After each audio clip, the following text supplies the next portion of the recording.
brothers and sisters who gathered here.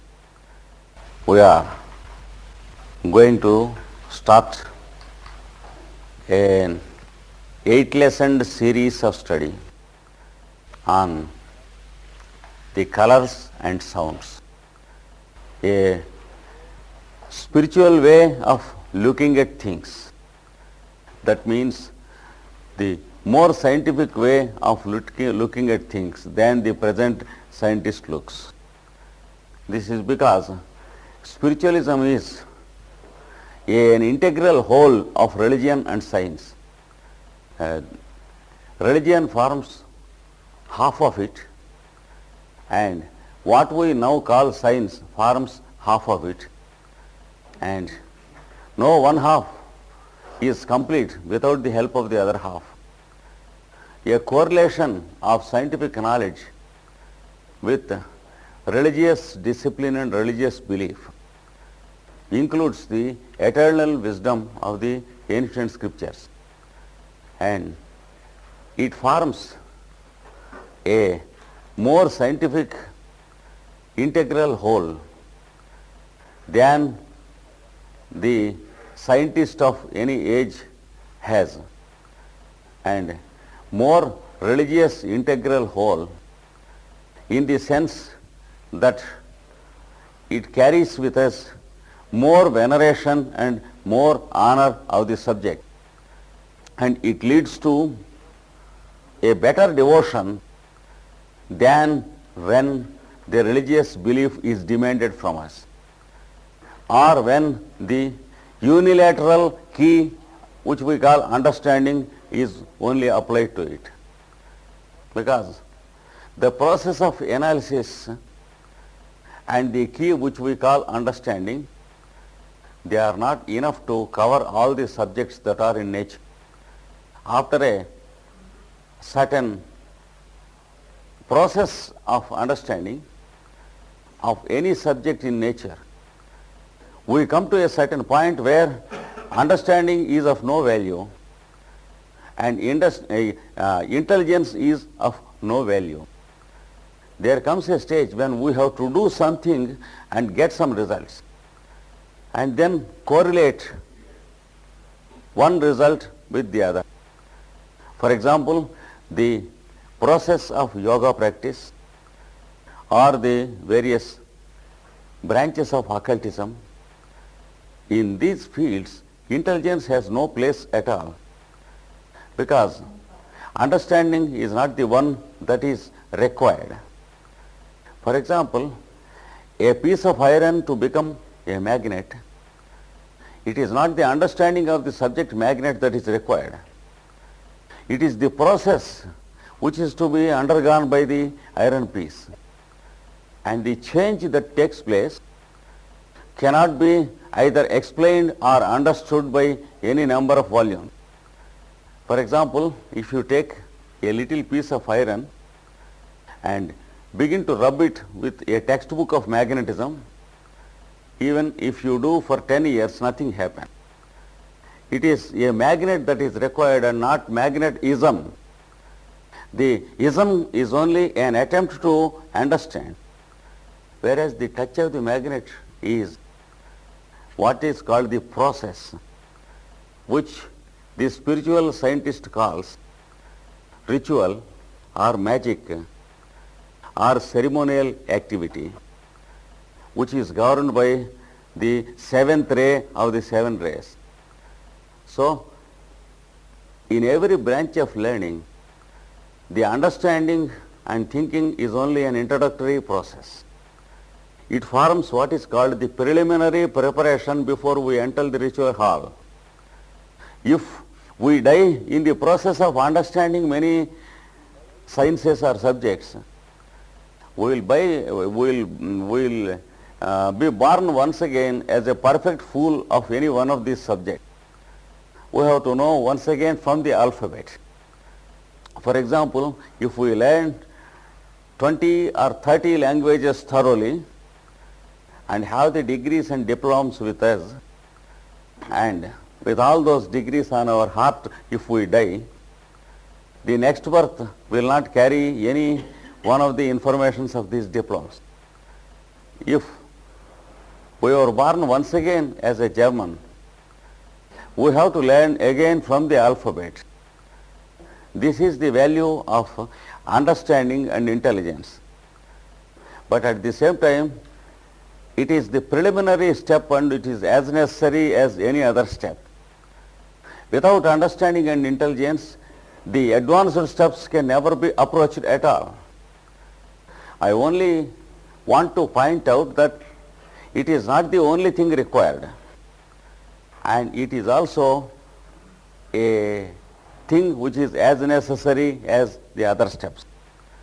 At the same time, the spiritual science shows us that making and becoming are the processes required, which are more important than understanding and intelligence. If you take the human personality as a flower having 100 petals, intelligence is only one petal, and the blossoming of one petal cannot be called the blossoming of the flower. This is all what I want to present to you before we enter into a spiritual study of sound and color. The second point I want to tell you is that our intelligence and understanding should be correlated with making or doing something and becoming. Becoming means one thing becoming another. So if the two processes are correlated, then we call it spiritual study. So a scientific study and a religious discipline put together form the spiritual study or spiritual approach. Many times, of course, spiritualism is confused with religion. In fact, it is not.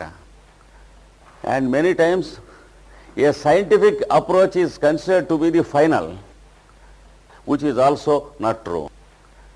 So let us proceed in the required direction, in the direction prescribed by the authors of the scriptures and the professors of these books in a grand university which we can call the universe. The professors are called the masters of wisdom.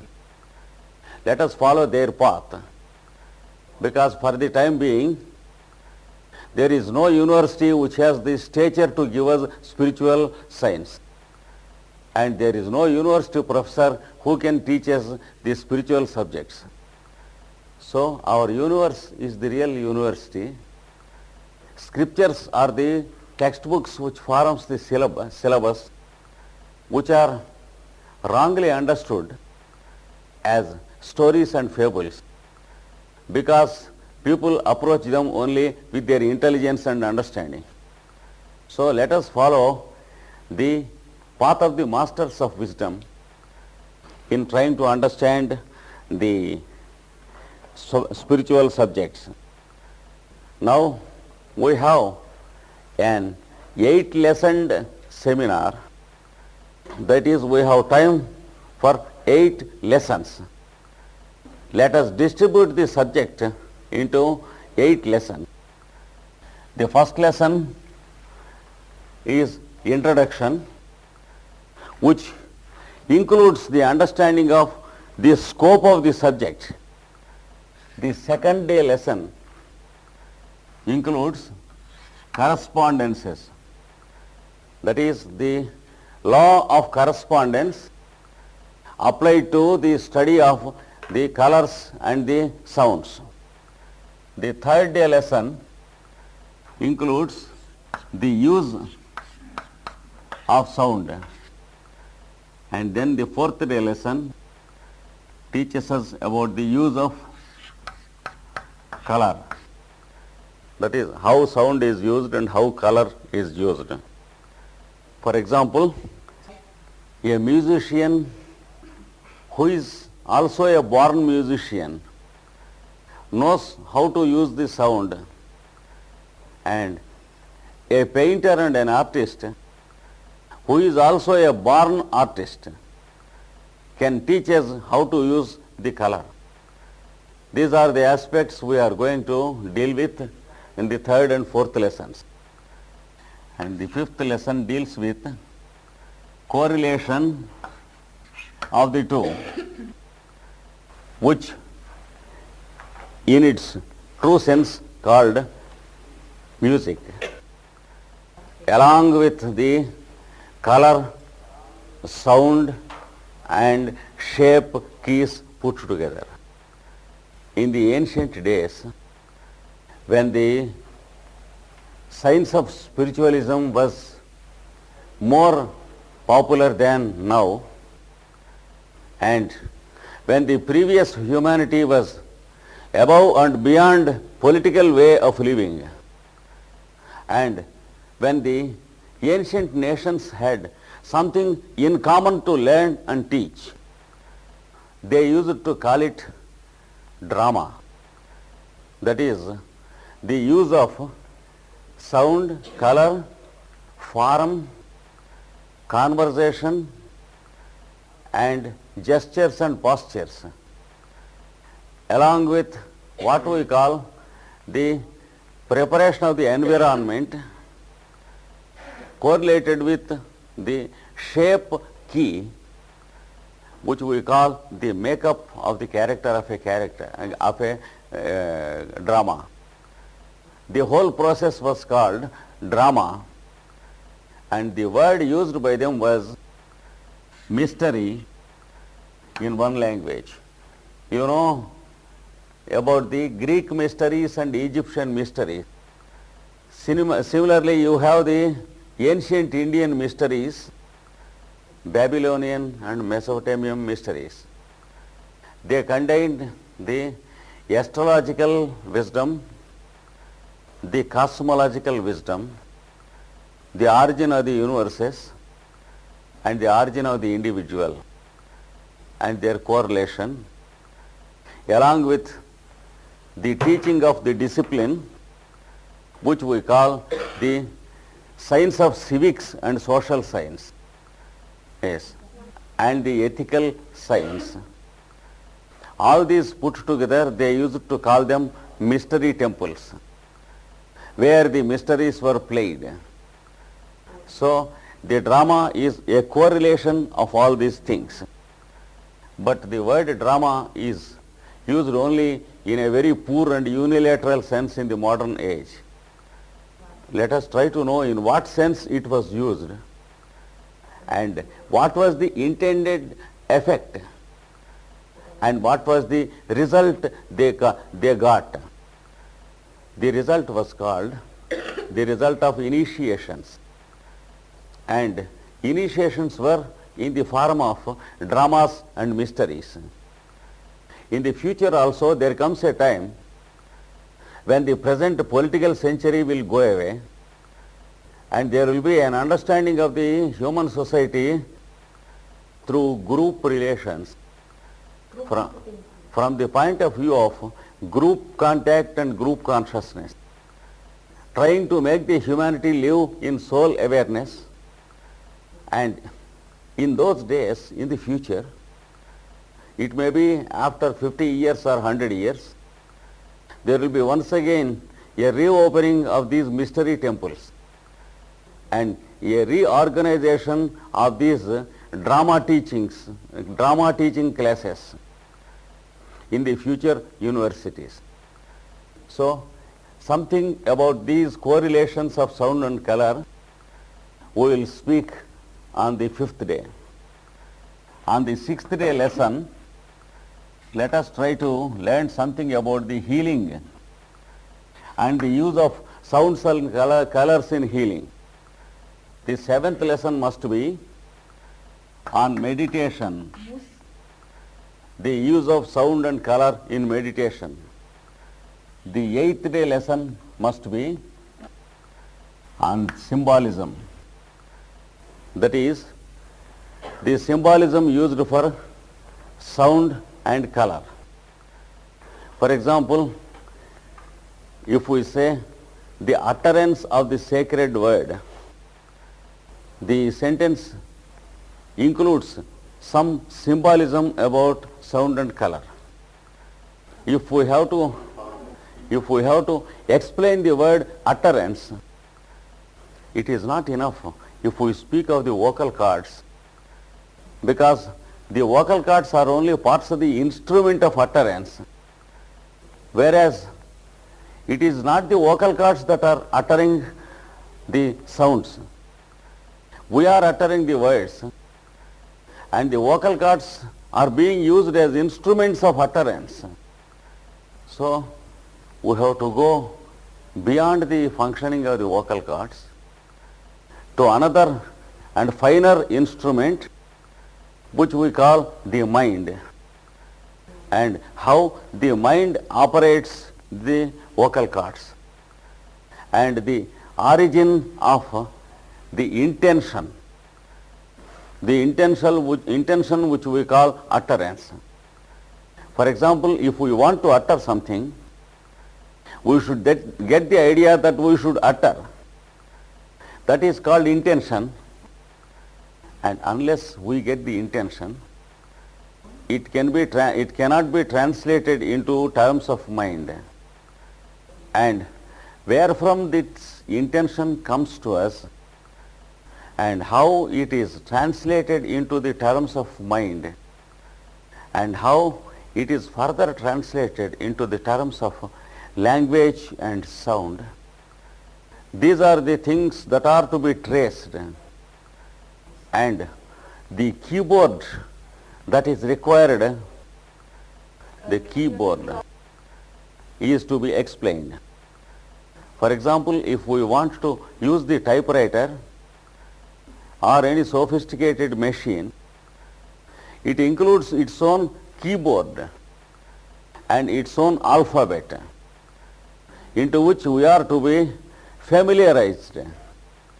Similarly, the utterance has its own apparatus in us, its own keyboard, its own translating mechanism, and its own translators working as a team, translating in terms of sounds, colors and forms. These translators are called in the scriptures the messengers between devas and the human beings, called the messengers of gods, whose guardian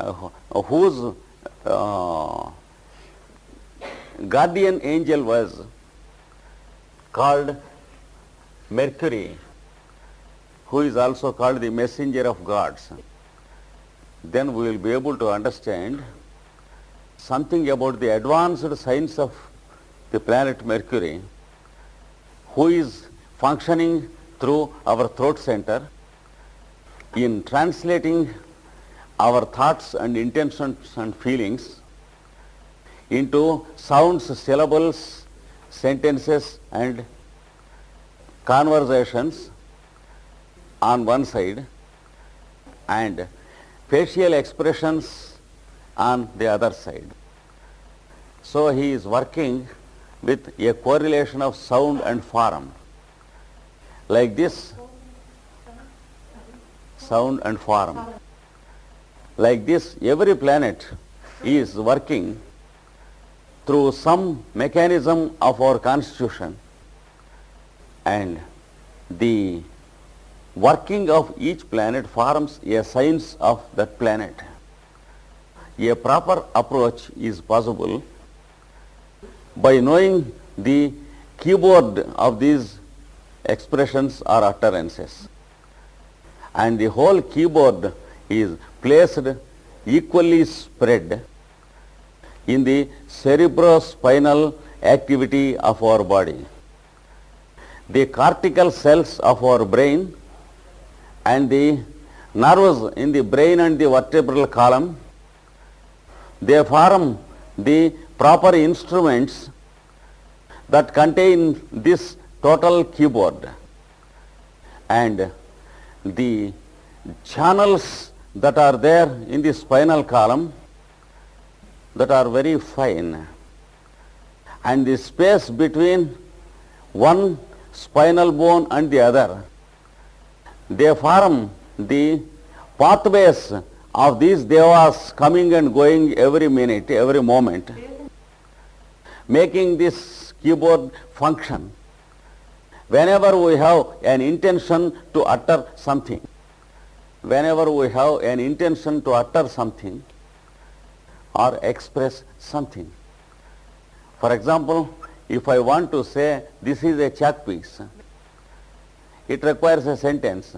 This sentence requires some words which are to be used in the capacity of subject, predicate and object.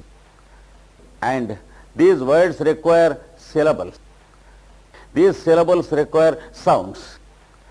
And with the help of this keyboard, these devas help us to utter the required sounds which produce the required syllables in the required manner, so that they are recollected in the form of words, and the words recollected by the listener through his ear translated into an integral whole, which we call the sentence, and then the sentence translated into the idea or intention.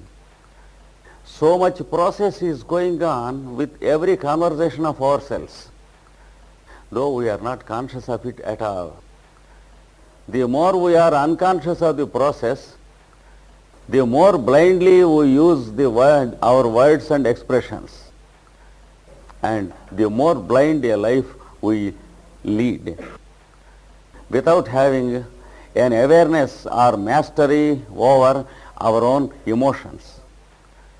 And the more we are familiarized with these parts of the machines, the more we get familiarized with the total working of the machine, and then we can live with a perfect mastery over the machine, when life can no more has any conflict with anyone, and we lead a life of only understanding everyone without the narrowed necessity of misunderstanding or getting irritated with anyone or having wrong relationships with anyone. Thereby we can prevent enmity between two people, two races, two nations and two countries, by having a proper understanding of the science of spiritualism. So we are expected to speak something of the symbolism of these sciences. When we say utterance, the word utterance requires so much of explanation before we can have an idea of its scope of application. Suppose we use the utterance of the word. We utter many words without knowing the process of utterance. And when we clearly know the process of utterance, we can utter every word with full awareness. And then if we know what the sacred word is in creation, the one word from which the whole universe came out, in which the whole universe exists, into which once again the whole universe merges, then we can know what that word is. Now we are not in a position to know what that sacred word is, for the simple reason that we are also part of it. So through an artistic process of studying the symbolism and applying it through the law of correspondences, gradually this sacred word makes its manifestation to us. It gives its awareness to us, and we begin to grow aware of it more and more. This is the scope of the 8th lesson, that is the symbolism of the word utterance and the symbolism of what we call the sacred word. For example, the sacred word is called Om, but it teaches us nothing, because Om is only, the written Om is only a symbol of the original word. I will give you an example. I say, good morning, sir. Instead of uttering it, I write it on the board in a language which is not known to any one of you. For example, of course it is my regional language in India. It means good morning, sir. If I write it on the board and when you come, it makes no effect upon you. Similarly, if someone says us that this is the sacred word, we know as much of the sacred word as you know about this. And sometimes we write like this. It is also equally not understood, because it is only a symbol. We have to know what it is